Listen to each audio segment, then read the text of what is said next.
Good afternoon, students. Welcome all of you. Myself Jatin Seth. ધોરણ 11 કોમર્સમાં આપણે વાણિજ્ય વ્યવસ્થામાં ચેપ્ટર નંબર 3 ઘણા દિવસોથી ચાલે છે. આજેનો અંત છે. મીન્સ કે આજેનો લાસ્ટ લેક્ચર છે. ઓલમોસ્ટ આપણે બધી વસ્તુ બેંક વિશે માહિતી મેળવી ગયા છે. જો ચેપ્ટર બહુ સારું સરસ મજાનું અને હેલ્પફુલ હોવાને લીધે આપણે આટલું ચલાવેલું છે કે જેથી કરીને તમને લોકોને પણ ખ્યાલ આવે અને પ્રેક્ટિકલ થિંગ્સ કે કાલ સવારે તમે કોઈ બેંકમાં જાઓ તો you can know everything. Check વર્કશીટમાં તમારા આવ્યો છે, તમને ખ્યાલ હશે કે ચેક ભરવો, પાસબુક, આ બધા ફોર્મ વિશે તમને ઇન્ફોર્મેશન હોવી જોઈએ. ખાતા વિશે પણ તમને ઇન્ફોર્મેશન હોવી જોઈએ. આ બધી જ નાની મોટી ઇન્ફોર્મેશન તમે મેળવેલી અને આ બધું તમે તમારી બુકની અંદર પણ રાઈટ ડાઉન કરેલું જ હશે નોંધે. હવે આપણે એક નવો ટોપિક લઈએ છીએ. નીચેના શબ્દો સમજાવો. શું છે? નીચેના શબ્દો સમજાવો. Mind it my word. તો જે 4 વર્ડ્સ છે એના વિશે આપણે માહિતી મેળવવાની છે.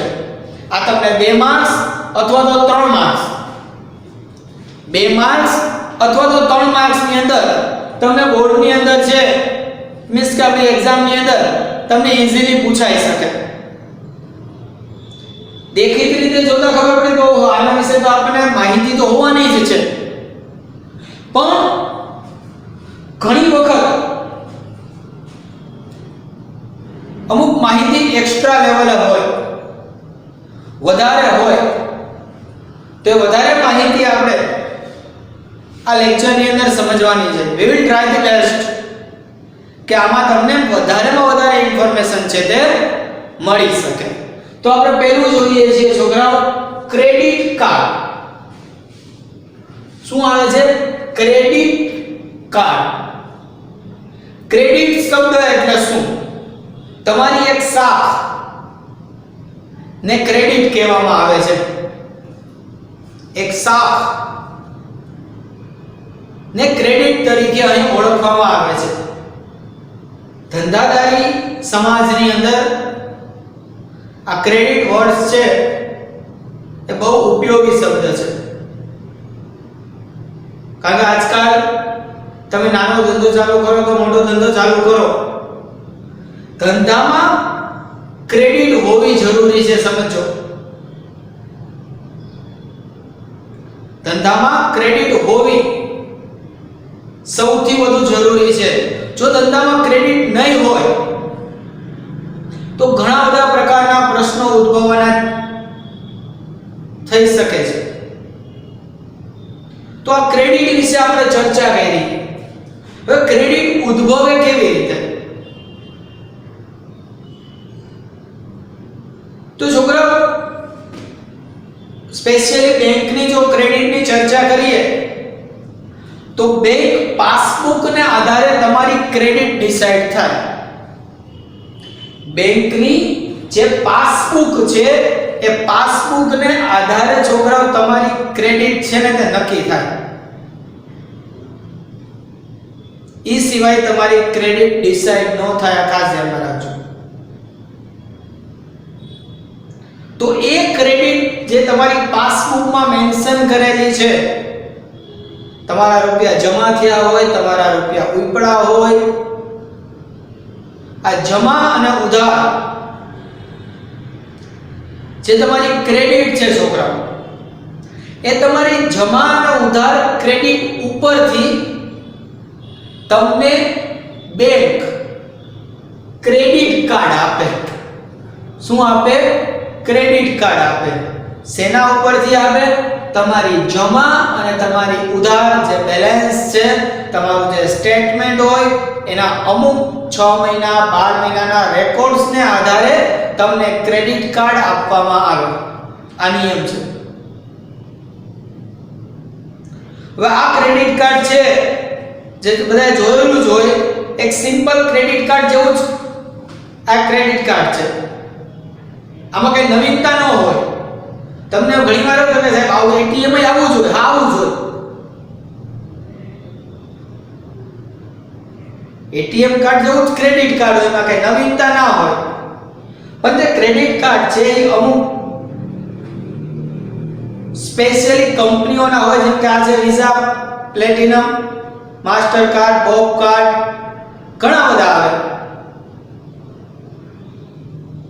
કાર્ડ સિમિલર છે, ચિપ વાળું જ કાર્ડ હોય, નામ લખેલું હોય, એક્સપાયરી ડેટ લખેલી હોય અને પાછળ શું હોય તો કે પિન નંબર પણ હોય. આ બધી જ વસ્તુ આની અંદર હોય. પણ ક્રેડિટ કાર્ડમાં ફાયદો શું? તો કે તમારા ખાતામાં બેલેન્સ ન હોવા છતાં પણ તમે પૈસા ઉપાડી શકો. એ ક્રેડિટ કાર્ડનો મેઇન બેનિફિટ. મીન્સ કે ક્રેડિટ તમારી છે, તમે જ્યારે ક્રેડિટ કાર્ડ કાઢવા જાઓ છો ત્યારે અમુક રકમની તમને છૂટ આપવામાં આવે કે ચાલો ભાઈ તમને 50,000 રૂપિયાની છૂટ. મીન્સ કે તમને 50,000 રૂપિયાનો ક્રેડિટ કાર્ડ છે તે કાઢી આપવામાં આવે છે કે તમે 50,000 રૂપિયાની ખરીદી આ કાર્ડના માધ્યમથી કોઈ પણ પ્લેસ પર કરી શકશો. તમારા ખાતામાં બેલેન્સ ભલે ના હોય પણ 50,000 રૂપિયા સુધીનું એક્સપેન્સ તમે આ કાર્ડ મારફતે કરી શકશો. એ ક્રેડિટ કાર્ડ, એના નિયમ હોય, એ સમયગાળો નક્કી થયો હોય. એ સમયગાળામાં તમે ખર્ચેલી રકમ, તમે એક્સપેન્સ કરેલી રકમ તમારે વ્યાજ સહિત બેંકને પરત કરવાની છે. છોકરા, તમે ક્રેડિટ કાર્ડમાં જે રકમ વાપરેલી છે એ વાપરેલી રકમ નક્કી કરેલી સમય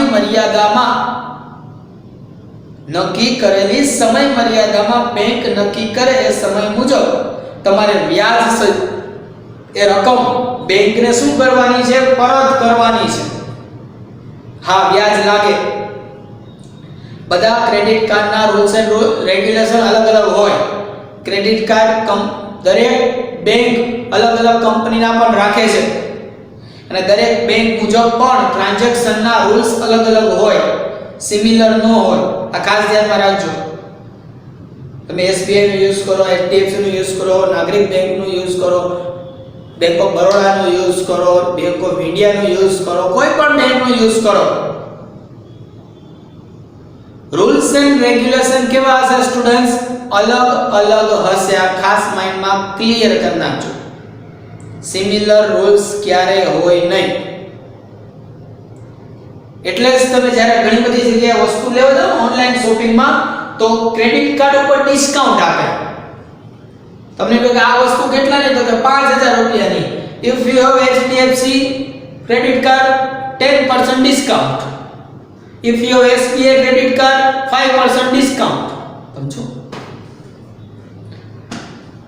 એ ક્રેડિટ કાર્ડ છે એટલે એના સ્વેપ ઉપર તમને એક્સ્ટ્રા પણ ઘણો બધો બેનિફિટ છે તે મળી શકે છે. સમજો? તો આવા જ ક્રેડિટ કાર્ડની શોર્ટ નોટ આપણે અત્યારે સ્ટડી કરવાની છે. Ready? Once again I told you 2 marks કે 3 માર્ક્સ ની અંદર પૂછાય અને તમને ખબર જ છે કે સ્ક્રીન ઉપર તમારી આખી શોર્ટ નોટ આવી જશે જે તમારે તમારી બુક ની અંદર પણ રાઇટ ડાઉન કરવાની છે. હેડિંગ લખવાનું, નીચેના શબ્દો સમજાવો. હેડિંગ લખવાનું બ્લેક પેનથી ક્રેડિટ કાર્ડ અને એની ટૂંક નોંધ આવશે લખવાની. સેકન્ડ ડેબિટ કાર્ડ, એવી રીતના તમારે લખવાનું આવશે. રેડી? તો સ્ટાર્ટ. ટૂંક નોંધ ક્રેડિટ કાર્ડ. ખાતેદાર કે અન્ય કોઈ પણ વ્યક્તિ, જો ખાતેદાર એટલે શું કે જેનું બેંકમાં ખાતું છે તે, અન્ય કોઈ પણ વ્યક્તિ બેંકને અરજી કરી અને ક્રેડિટ કાર્ડની માંગણી છે તે કરી શકે છે. જો ઘણી બધી એક્સ્ટ્રા પણ સુવિધાઓ આની અંદર હોવાને કારણે કોઈ પણ વ્યક્તિ ક્રેડિટ કાર્ડની માંગણી ઈઝીલી કરી શકે છે. એવું ન હોય કે ભાઈ ચાલુ ખાતું ધરાવનાર માંગણી કરી શકે, બચત ખાતાવાળો ન કરી શકે, એવું કાંઈ ન હોય. Anyone can apply. બેંક જે તે વ્યક્તિની શાખનો પદ્ધતિસર અભ્યાસ કરે. પહેલા તો બેંક બધો ફોર્મ ફિલઅપ કરવાનું આવે, પછી બેંક બધું નક્કી કરે કે આ વ્યક્તિને એક્ચ્યુઅલમાં ક્રેડિટ કાર્ડ દેવા જેવું છે કે નહીં. એટલે શાખનો પદ્ધતિસર શું કરે છે? અભ્યાસ કરે અને તે વ્યક્તિને દેવું ચૂકવવાની ક્ષમતા નક્કી કરે. હવે તમે સમજો કે દેવું ચૂકવવાની ક્ષમતા કોના આધારે નક્કી કરે? તો તમે સમજી શકો છો કે મેં પહેલા જ કીધું કે પાસબુકમાં તમારા ટ્રાન્ઝેક્શનને આધારે એમને એમ ન થાય કે આ વ્યક્તિ કેટલું દેવું ચૂકવી શકશે એની ક્ષમતાને આધારે. પછી બેંક તે વ્યક્તિને નક્કી કરેલી શાખની કિંમત એટલે નક્કી કરેલું આવે 50,000 ની લિમિટ, 20,000 ની લિમિટ નું ક્રેડિટ કાર્ડ એને આપે છે. એ બેંક દ્વારા નક્કી થયેલું હોય. એનાથી વધારે લિમિટ છે એ તમે યુઝ કરી શકો નહીં. આ પણ નિયમ છે. ખરીદી કરતા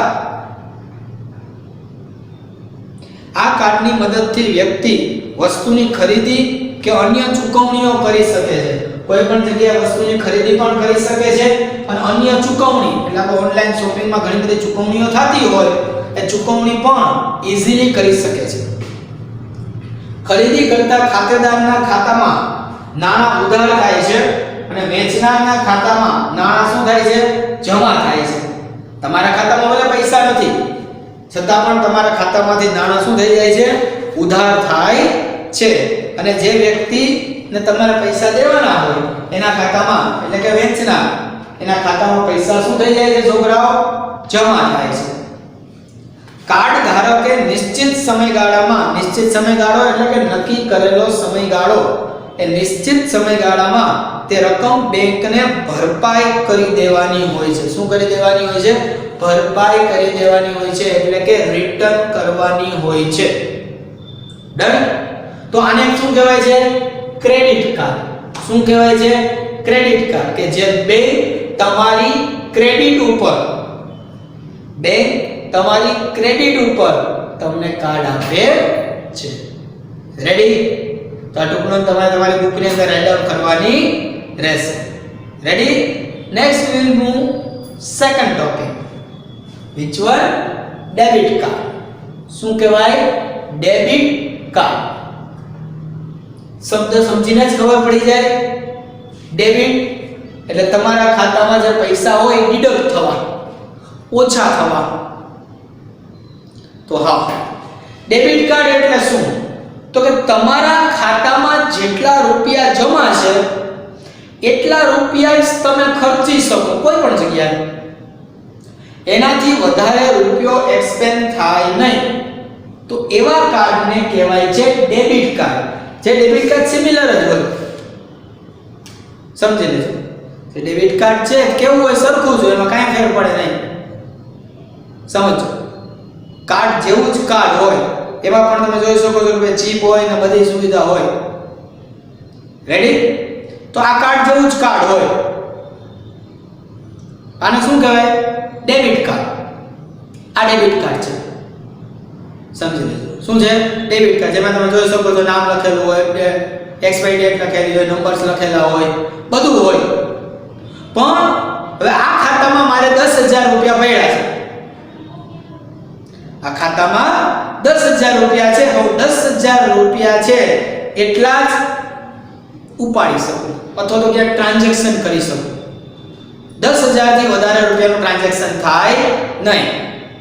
કારણ કે શું છે? Debit card. અને હા, મહત્વની વસ્તુ, એના પર મારે કઈ વ્યાજ દેવાનું થતું નથી કારણ કે મારા જ પૈસા છે અને એ જ હું એક્સપેન્ડ કરું છું એટલા માટે. ઓકે, તો બે વચ્ચે ડિફરન્સ છે તમને ખ્યાલ આવી જ ગયો હશે. તો આપણે જોઈએ છીએ શું? Debit card. શું કહેવાય છે ને? Debit card. તો ડેબિટ કાર્ડ તમે જોઈ શકો છો કે જ્યાં ડેબિટ કાર્ડ દ્વારા વ્યવહાર કરવાની સગવડ હોય, બધી જગ્યાએ મશીન મૂકેલા જોઈ જવા તો જનરલી, તો જ્યાં ડેબિટ કાર્ડ દ્વારા વ્યવહાર કરવાની સગવડ હોય ત્યાં કાર્ડનો ઉપયોગ થઈ શકે. ડેબિટ કાર્ડ ધારક આ કાર્ડની મદદથી પોતાની ખરીદી છે તે કરી શકે છે. ડેબિટ કાર્ડ ધારક છે તે આ કાર્ડની મદદથી પોતાને જે કાંઈ પણ વસ્તુની ખરીદી કરવાની છે શું કરી શકે છે? ખરીદી કરી શકે છે. જે માટે ખરીદી કર્યા પછી દુકાનદારને શું આપવું પડે છે? કાર્ડ આપવું પડે છે. કાર્ડ ધારકે જેટલી રકમની ખરીદી કરી હોય તેટલી રકમ કાર્ડ ધારકના ખાતામાંથી શું કરવામાં આવે છે? ઉધાર કરવામાં આવે છે. અને ડેબિટ કાર્ડ ધરાવનાર પોતાના ખાતામાં, ડેબિટ કાર્ડ જેની પાસે છે એ પોતાના ખાતામાં જેટલી રકમ જમા હોય તેટલી જ રકમ છે તે વાપરી શકે છે. એટલે એના ખાતામાં જે બેલેન્સ હોય એનાથી વધારે રકમ એ ક્યારેય એક્સપેન્ડ કરી શકતો નથી.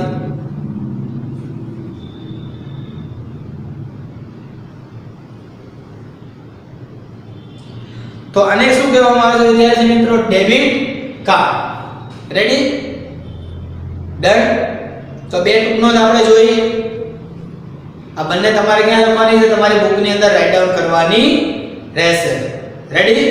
નાઉ we will move third one, ATM. સાહેબ આને એટીએમ નો કહેવાય. હાઈ સખું છે બધું, બોથ આર સેમ. સમજી લેજો.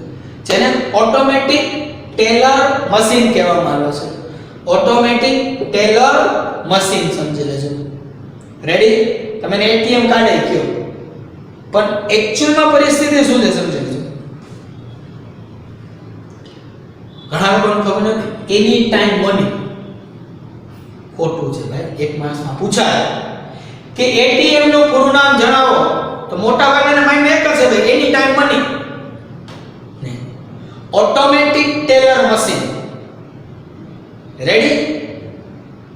ઓકે, તો ઓટોમેટિક ટેલર મશીન. રેડી? શું કહેવાય? Automatic teller machine. Any time money નહીં. રેડી? આવું તો અમૂલતું દે વાર ભાઈ. એટીએમ મતલબ એની ટાઈમ મિલ્ક. અમૂલનું છે. આણંદની અંદર જાઓ, પાર્લર આવે, એટીએમ. પૈસા નાખો, દદ્દા નીકળે. એટીએમ મશીનની જેમ. શું છે? એની ટાઈમ તો કે મિલ્ક, મની નહીં.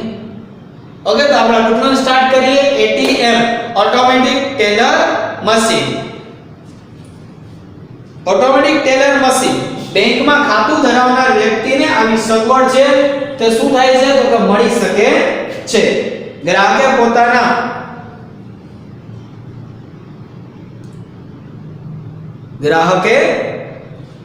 જરૂર પડતા પોતાના ખાતામાંથી બેંકે નક્કી કરેલ લઘુત્તમ રકમથી વધારે, લઘુત્તમ એટલે ઓછામાં ઓછી, એ લઘુત્તમ રકમથી વધારે અને ખાતામાં જમા રકમ કરતા ઓછી રકમ એક સાથે ઉપાડી શકે છે. એની લિમિટ હોય. ઈ બેંક નક્કી કરે કે રોજના 20,000 જ ઉપાડશે, રોજના 25,000 ઉપાડશે. દરેક બેંકની લિમિટ કેવી હોય? અલગ અલગ. એ જે તે બેંકે ડિસાઈડ કરેલી હોય. બેંકનો ખાતેદાર દૈનિક રકમની મર્યાદા મુજબ, એટલે રોજે રોજની જે મર્યાદા હોય એ મર્યાદા મુજબ મર્યાદિત રકમનો શું કરી શકે છે? ઉપાડ કરી શકે છે. કારણ કે પોતાનું જ ખાતું છે. ખાતું કોનું છે? પોતાનું જ છે. એટલે પોતાના જ ખાતામાંથી રકમ ઉપાડવી એટલે શું કહેવાય? ઉપાડ. જેમ ધંધામાં આપણે કહીએ ને કે પોતાના ધંધામાંથી રકમ લઈ જાય તો એને ઉપાડ કહેવાય. તો એ પોતાના ખાતામાંથી જ રકમ લે છે એટલે શું કહેવાય છે? ઉપાડ. એક સાથે વધુમાં વધુ કેટલી રકમ ઉપાડી શકાય તેની મર્યાદા નક્કી કરેલી હોય છે. એ જે તે બેંકની મર્યાદા હોય એ નક્કી કરેલી હોય એ પ્રમાણે જ વર્ક થાય. આ પ્રકારના વ્યવહાર માટે બેંક ગ્રાહકને શું કરે છે? તો કે એટીએમ કાર્ડ આપે છે. શું આપે છે? બેંક એટીએમ કાર્ડ છે તે પ્રોવાઈડ કરે છે.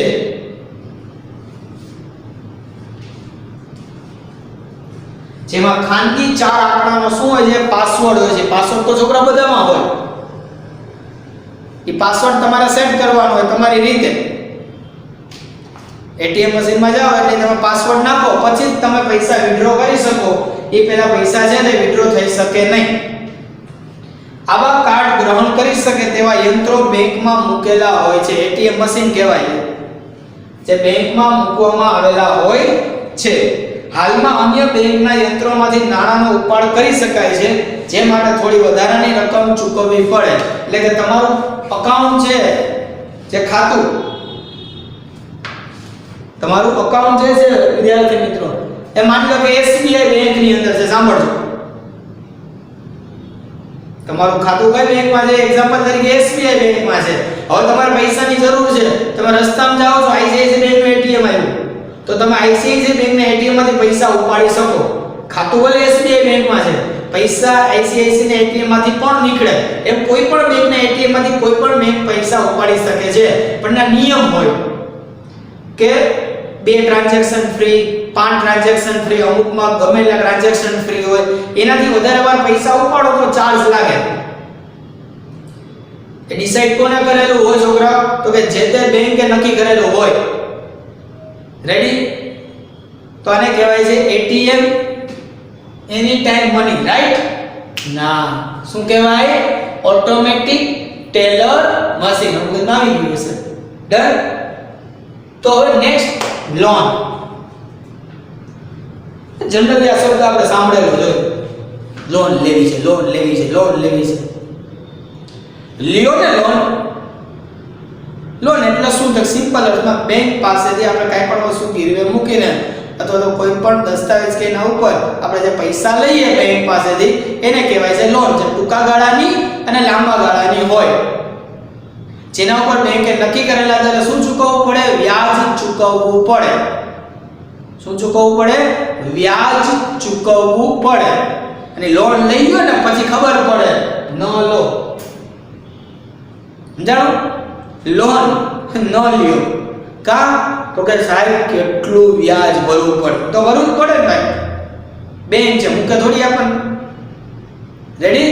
તો આવું જ લાસ્ટ વર્ડ આપણે જોઈએ, લોન. બેંક વેપારીઓ અને સામાન્ય નાગરિકોની જે વિવિધ જરૂરિયાત છે,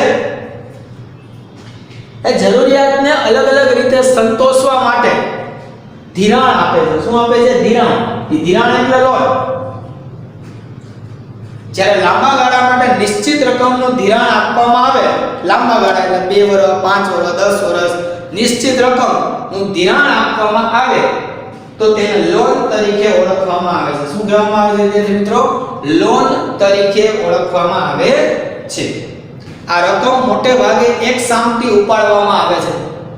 અને એક આય મને 10 લાખની લોન લીધી તો બેંક 10 લાખ તમારા ખાતામાં જમા કરે તો તમે તરત ઉપાડી જ લેવાના છો. કાં તો તમારે બિલ્ડરને અલગ અલગ વ્યક્તિઓને પૈસા દેવાના જ છે.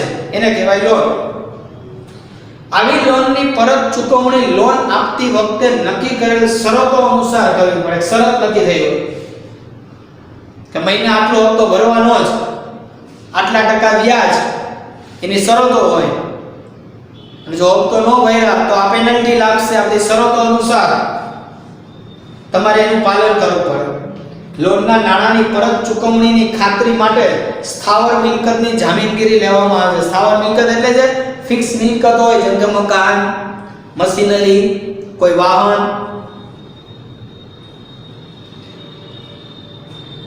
એની શું લેવામાં આવે છે? જામીનગીરી લેવામાં આવે છે. શું લેવામાં આવે છે? જામીનગીરી લેવામાં આવે છે. એના ઉપર તમને લોન આપે સિક્યુરિટી તરીકે. કે મકાનના દસ્તાવેજ ઉપર લોન આપે તો તમે લોન ન ભરો તો તમારું મકાન છે એ નીલામ કરી નાખે અને બેંકના જેટલા પૈસા થતા હોય એમાંથી પાછા લઈ લે. આને કહેવાય લોન. રેડી? તો છોકરો આજના લેક્ચરમાં આપણે શું કમ્પ્લીટ કર્યું? શબ્દો સમજાવો. 4 શબ્દ. અને 4 શબ્દો સમજાવવાના પૂરા થયા છે. તમારે તમારી બુકની અંદર રાઇટ ડાઉન કરવાના છે. અને આની સાથે જ આપણું આજનું ચેપ્ટર છે એ પણ શું થાય છે? ઓવર. ચેપ્ટર નંબર 3 જે ધંધાકીય સેવાઓ 2 જે આપણે સ્ટાર્ટ કરેલું હતું એ ચેપ્ટર શું થાય છે? કમ્પ્લીટ થાય છે. રેડી? જેટલા લેક્ચર્સ છે અને જે કંઈ પણ લખાયું હોય આઈ હોપ કે બધું તમે રાઇટ ડાઉન કરેલું જ હશે. ડન? અને લાસ્ટમાં જે શબ્દ સમજાવો એ પણ તમે રાઇટ ડાઉન કરી નાખેલા હશે. ડન? Thank you.